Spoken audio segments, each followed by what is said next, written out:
Selamat sore, jumpa lagi dengan saya Jessica Lydia Kristianti di Pagat TV dalam acara Jagongan Budaya. Kali ini saya sedang bersama Bapak Amri, seorang pegiat budaya dari Kota Malang. Apa yang akan kami bincangkan kali ini? Stay tune aja ya. Nah Pak, sebelumnya perkenalkan diri aja dulu. Ya, selamat sore Mbak. Nah, saya adalah Amri Bayu Saputro, pegiat budaya dari Kementerian Pendidikan dan Kebudayaan, Direktorat Jenderal Kebudayaan yang ditempatkan di Kota Malang. Nah, pegiat budaya ini adalah program daripada kementerian untuk membantu kabupaten kota yang telah mengirimkan PPKD atau pokok-pokok pikiran kebudayaan daerah kepada kementerian. Itu kurang lebihnya. Oh, sebenarnya tugas pegiat budaya ini apa ya Pak? Ya, terima kasih. Tugas dan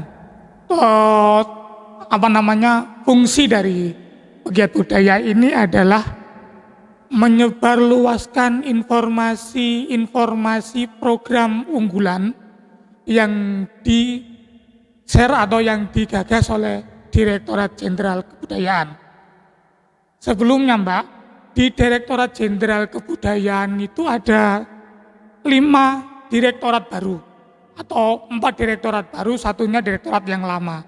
Nah, 4 direktorat yang lain ini outputnya lebih ke masyarakat semua. Ya, 1 Direktorat Kepercayaan terhadap Tuhan Yang Maha Esa dan Masyarakat Adat.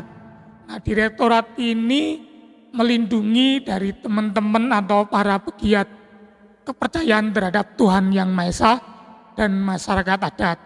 Jadi direktorat yang membawahi teman-teman masyarakat adat, teman-teman kepercayaan terhadap Tuhan Yang Maha Esa seperti Sabto Dharma, Pangestu dan lain sebagainya.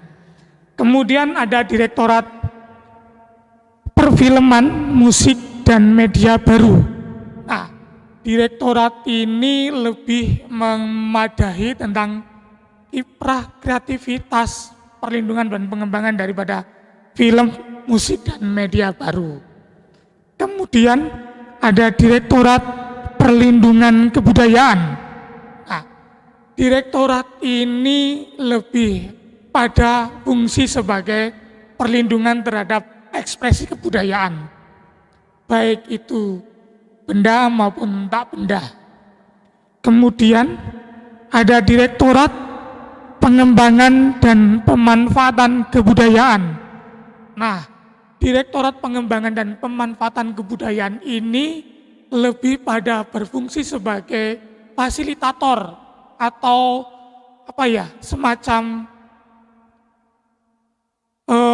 penampung ketika komunitas adat atau komunitas budaya mempunyai event atau mempunyai gelaran acara, itu silakan berhubungan atau berkomunikasi dengan Direktorat Pemanfaatan ini. Kemudian ada satu lagi, Direktorat Pembinaan Tenaga dan Lembaga Kebudayaan. Direktorat Tenaga dan Lembaga Kebudayaan ini lebih bersifat direktorat yang mengampu tentang manusianya, sumber daya manusia kebudayaan, baik itu film, kemudian penari, kemudian aktor-aktor yang lain, dan lembaga kebudayaannya, sanggar-sanggar, kemudian lembaga-lembaga apapun yang berafiliasi bekerja untuk kebudayaan. Nah, 5 direktorat inilah perubahan hasil daripada Kongres Kebudayaan tahun 2017, sehingga direktorat yang lama yang sebelumnya seperti Direktorat Sejarah, Direktorat Seni dan lain sebagainya itu melebur atau berganti nama, berganti tupoksi menjadi 5 direktorat tersebut. Nah, 4 direktorat ini outputnya itu ke masyarakat semua.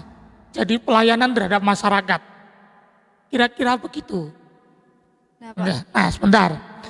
Kemudian itu tadi tugas saya menyebarluaskan program informasi yang ada di direktorat, 5 direktorat tadi, terutama Direktorat Jenderal Kebudayaan. Nah, tugas dan fungsi saya yang lain adalah mengumpulkan data kebudayaan, baik itu secara SDM-nya, lembaga kebudayaannya maupun terkait dengan 7 atau 10 OPK, objek pemajuan kebudayaannya.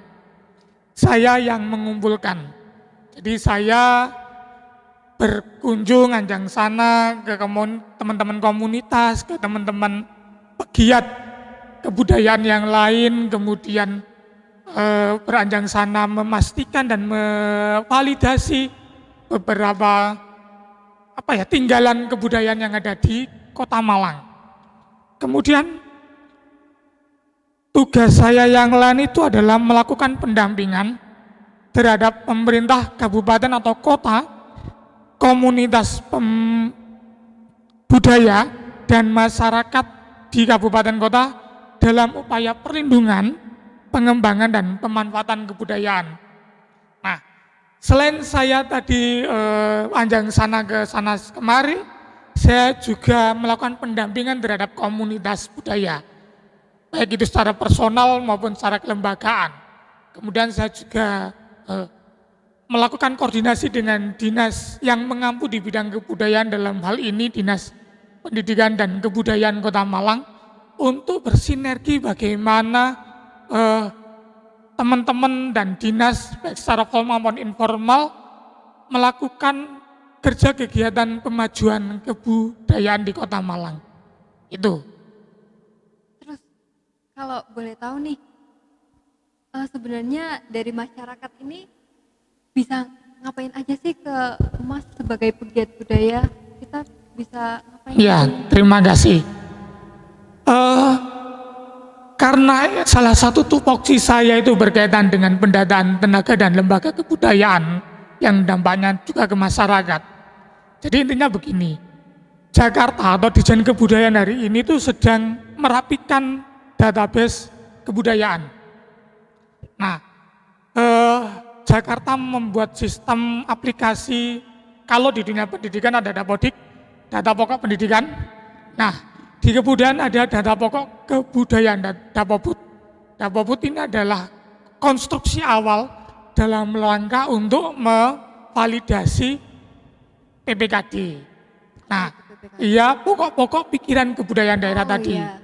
Nah, saya ada di sini di Kota Malang ini karena Kota Malang pada tahun 2018 itu telah mengirimkan PPKD ke kementerian. Jadi kabupaten kota seluruh Indonesia yang telah mengirimkan PPKD dikasih tenaga yang namanya penggiat budaya. Nah, tugasnya tadi selain mendata, kemudian mendampingi, juga membuat atensi dengan dinas untuk mengupgrade, memvalidasi kembali data-data pokok kebudayaan daerah yang telah distorkan. Ini pemvalidasian ini juga bersinggungan dengan masyarakat. Nah, contoh seperti ini. Tahun 2018 ditemukan grup teater sekian. Nah, ini harus divalidasi kembali, idealnya per tahun. Kalau 2018 ditemukan misalnya ya 5 kelompok, kemudian tahun 2021 ditemukan 2 kelompok. Kenapa 3 kelompok ini yang mati, kenapa?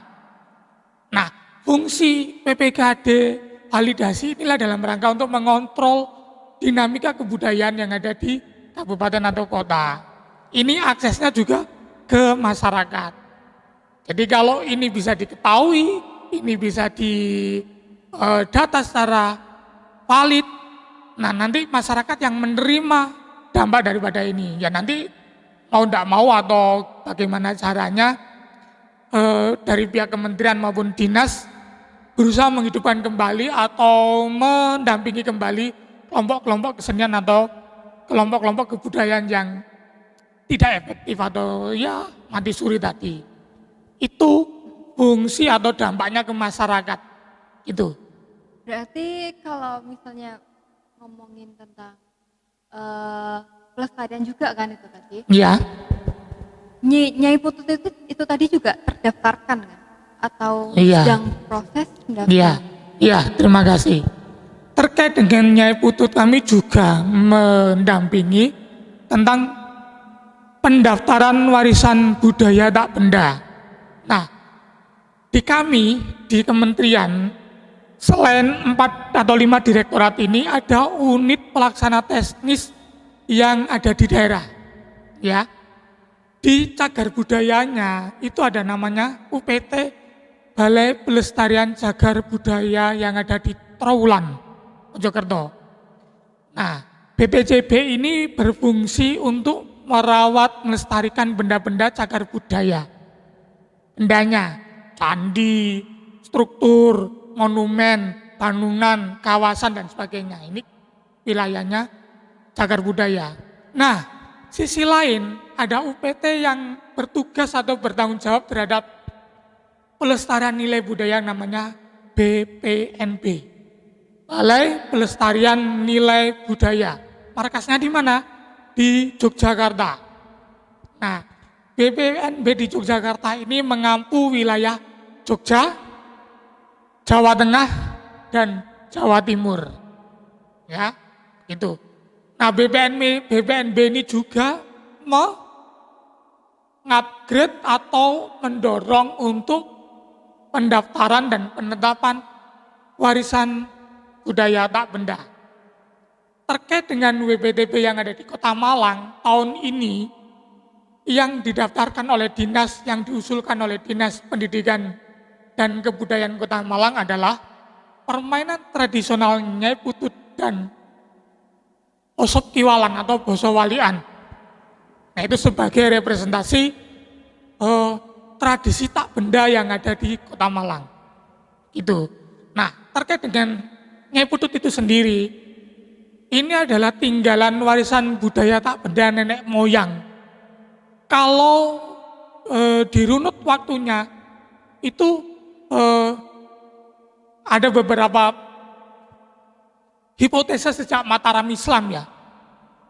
J.L. Munz dalam bukunya tentang inventarisasi permainan rakyat tradisional, karakter permainannya Putut ini ada di Yogyakarta dan Jawa Tengah. Kalau di Yogyakarta itu namanya Nini Dok, kalau di Jawa Tengah namanya Nini Rowok. Mungkin tadi sudah agak dijelaskan secara singkat oleh Mbak Yonggi ya. Kalau di Blitar namanya apa tadi? Di Blitar. Blitar ini Nini Diwut. Nah, di Kota Malang Nyai Putut. Permainan-permainan ini dulunya memang permainan-permainan yang berbasis agraris. Pertanian, kesuburan. Kenapa tadi menyinggung tentang sawah? Karena permainan-permainan ini menyinggung tentang kesuburan. Jadi, mistik yang dibangun pada hari itu adalah mistik yang berkaitan dengan kesuburan. Ya, yang berkaitan dengan sawah, ketentraman. Jadi, kalau di Jawa Tengah itu selalu diikuti dengan nyanyian lir-ilir. Lir-ilir, tandur, sumilir. Itu untuk mengiringinya ini Rowo atau ini Dok. Bahkan di Malang sendiri nanti mungkin ada nyanyian-nyanyian yang untuk mengiringi Nyai Putut. Nah, ini kan bagian sesuatu yang hampir punah hari ini. Warisan budaya tak benda. Tak benda kan tidak bisa diraba, tapi ada. Ya, contohnya permainan tradisional. Nah, BPTB ini terkait dengan 7 OPK, Mbak. Jadi seperti permainan tradisional, kemudian olahraga tradisional, kemudian tradisi lisan, kemudian ada kuliner, kemudian ada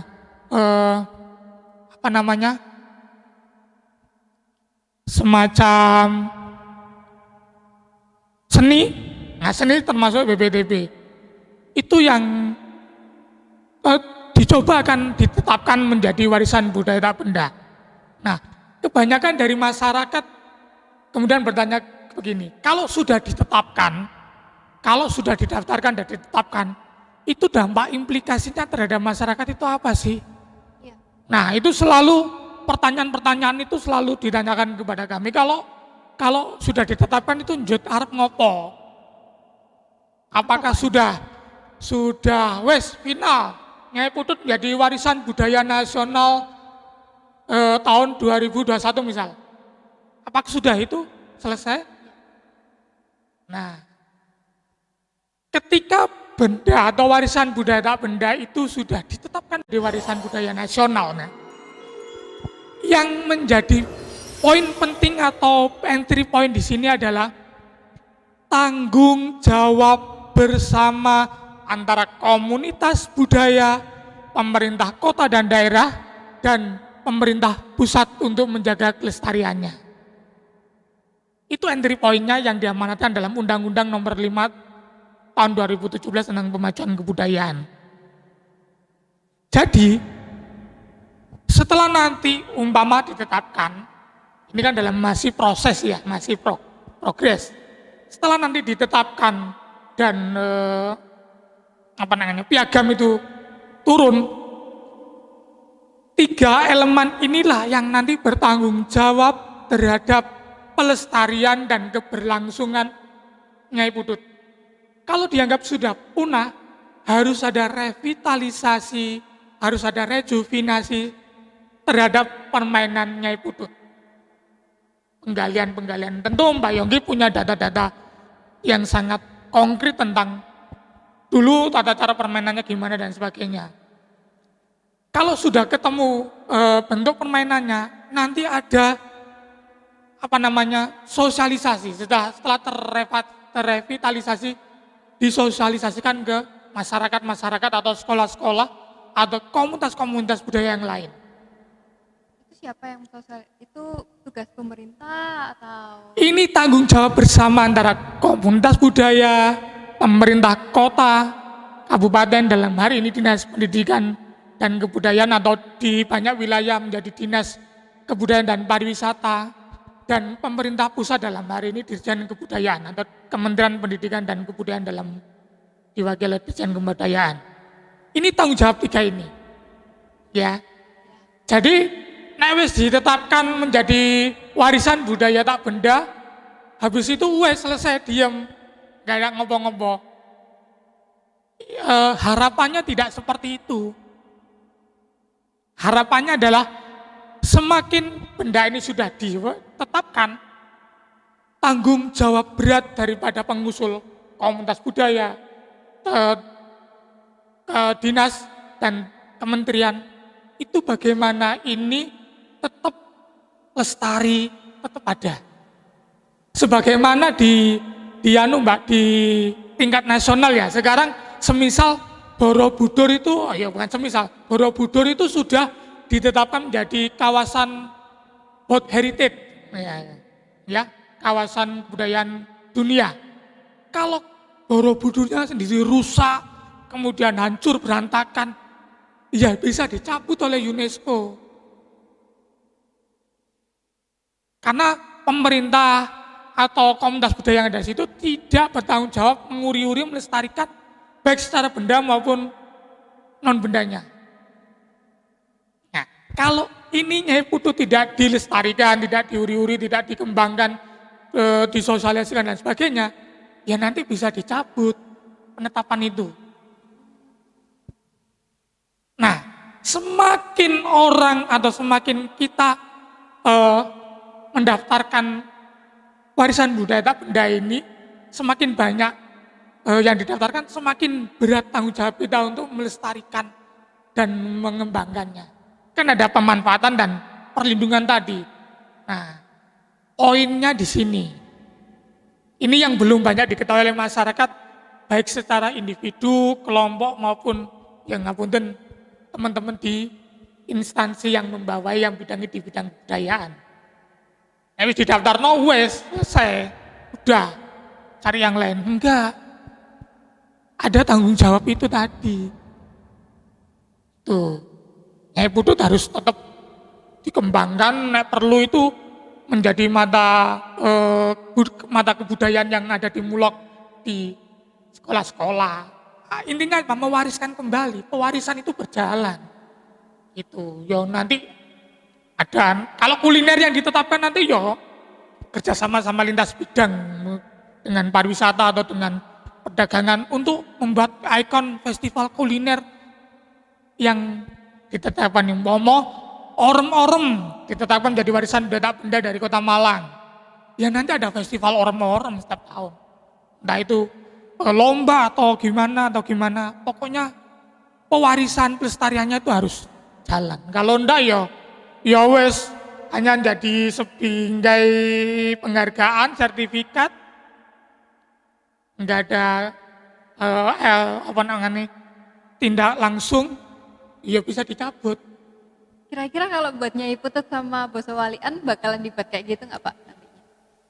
Nah itu saya nggak berkewenang menjawab ya. Saya hanya berharap kalau Boso Walian sudah terkenal, iya, kajiannya sudah komplit dan ini menjadi karakter yang ada di Malang Raya, tidak hanya di Kota Malang. Nanti bisa menjadi warisan budaya bersama antara Kabupaten dan Kota Batu terkait dengan Boso Walian.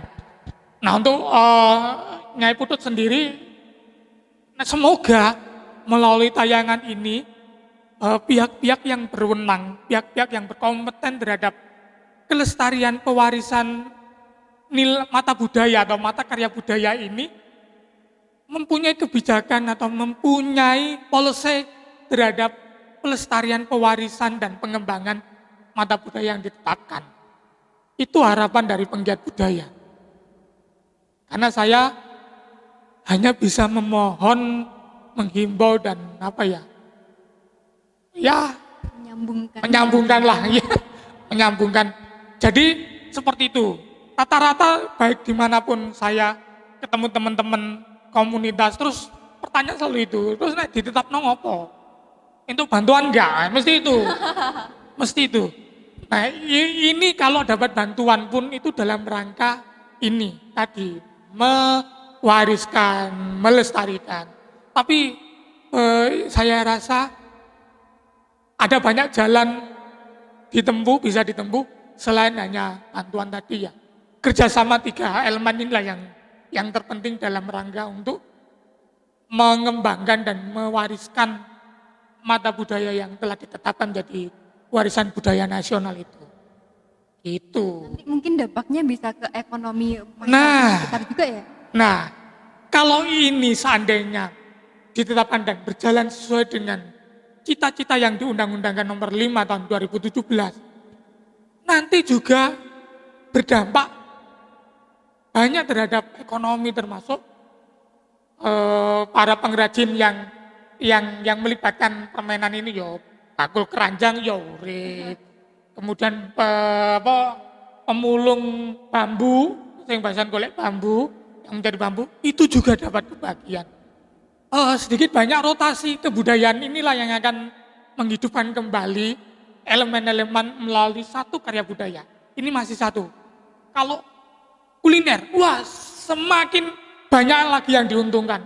Bakul bumbu, kemudian pegiat-pegiat yang lain.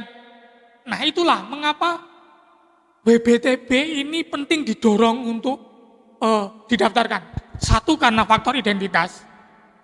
Ben ora diklaim negara lain, umpamanya ada kemiripan, itu menjadi warisan budaya bersama. Kemudian untuk rotasi pelestarian yang saya maksud adalah bagaimana permainan ini tidak hanya berhenti pada satu ekosistem, tapi berputar menjadi banyak ekosistem. Syukur menjadi ikon kota, ikon kebudayaan. Kalau boleh tahu nih, ada nggak sih daftar apa aja yang ada di WBTB, terus yang cagar budaya itu juga itu? Sebetulnya ada ya. Bisa mulai 2017 sampai 2019 ini sekitar 300-an karya budaya yang sudah ditetapkan menjadi warisan budaya nasional. Itu dari Sabang sampai Merauke loh ya. Termasuk kuliner. Padahal kayaknya budaya Indonesia lebih dari itu ya. Sangat luar biasa ribuan. Karena gini Mbak, Satu karya budaya ini jujur saja, pengajuannya itu tidak mudah. Nanti ada sidang dari para majelis yang ditunjuk oleh Dirjen Kebudayaan. Kalau di Cagar Budaya ada namanya tim ahli cagar budaya. Nah, di warisan budaya tak benda ini ada namanya tim Warbudnas, tim warisan budaya nasional. Itu nanti dari para sejarawan, antropolog, sosiolog, tradisi lisan, kesenian dan sebagainya. Itu nanti bersidang menetapkan. Nah, satu mata karya budaya ini nanti datanya bisa lebih dari 3 atau 4 poin. Tergantung kompleksitas mata budaya yang diajukan. Baik dari data sejarah, kemudian data ilmiah. Ilmiah itu bisa jurnal, bisa skripsi, disertasi, tesis. Kemudian dokumentasi. Syukur Mbak Yongki ada permainan Nyai Putut yang didokumentasi atau Chelmunds atau Iset, ya Piget, yang ditulis oleh Belanda, Javanologi di Jogja. Kemudian ada riset kecil-kecilan dari komunitas, pemerintah maupun stakeholder yang ada. Kalau data ini kuat, ya sudah ditetapkan. Jadi gitu. Jadi satu penetapan karya budaya ini sidangnya luar biasa. Karena ini menyangkut tentang orisinalitas. Ini menyangkut tentang tradisi kebudayaan yang ada di Nusantara. Contoh, Brebes kemarin mengusulkan telur asin. Telur asin ini kan tidak hanya telurnya, tapi di sini ada pengetahuan tradisional pengawetan makanan.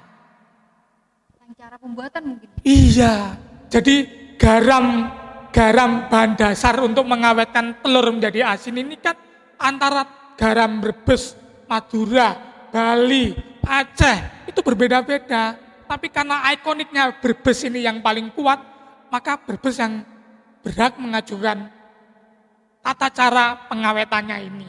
Sejarahnya juga dari mana masyarakat mengetahui atau memperoleh pengetahuan tentang pengawetan pengasinan telur ini. Kalau dibaca secara sekilas ini sejak dari VOC Batavia. Nah, dokumen-dokumen inilah yang paling sulit dicari dalam rangka untuk memperkuat satu karya budaya. Makanya WPTB itu sangat luar biasa susahnya. Dan Malang, kota Malang yang ngapunten dalam beberapa periode ini belum sempat mengajukan WPTB. Baru tahun ini karena ada disertasinya Boso Walian, ada skripsinya teman-teman dari UM tentang Nyai Putut, ada keberanian secara kolektif untuk mendaftarkan ini sebagai warisan budaya tak benda dari kota Malang. Nah, pesan saya kalau ini sudah ditetapkan, satu, harus ada pewarisan dan pelestarian yang kontinu. Karena penetapan itu sendiri harus dibarengi dengan kesadaran kita bersama untuk mewarisi dan melestarikan. Benar. Gitu. Jadi tidak hanya ya sudah dilestarikan dapat sertifikat kemudian diarak keliling kota, enggak. Tapi bagaimana keberlangsungan satu karya budaya ini itu. Ingat loh ya, pesannya itu tadi kalau udah kalau udah ditetapkan ya udah kita lestarikan, kita nggak bisa cuman mengandalkan pemerintah aja atau mengandalkan pegiat budayanya aja, tapi itu tanggung jawab kita bersama. Ya, tanggung jawab kolektif masyarakat Kota Malang. Itu sebagai ikon kebanggaan kebudayaan Kota Malang. Kalau Betawi ada ondel-ondel, mengapa tidak Kota Malang ada Nyai Putut? Nah, Itu. Kayaknya seru banget perbincangan kita tentang pelestarian budaya ini. Makasih banyak tentang informasinya. Sama-sama. Itu tadi benar-benar oh iya ternyata begitu ya. Banyak informasi baru yang aku dapat dan mungkin pemirsa dapat, dan mungkin sekian dulu perbincangan kita kali ini. Tetap ada di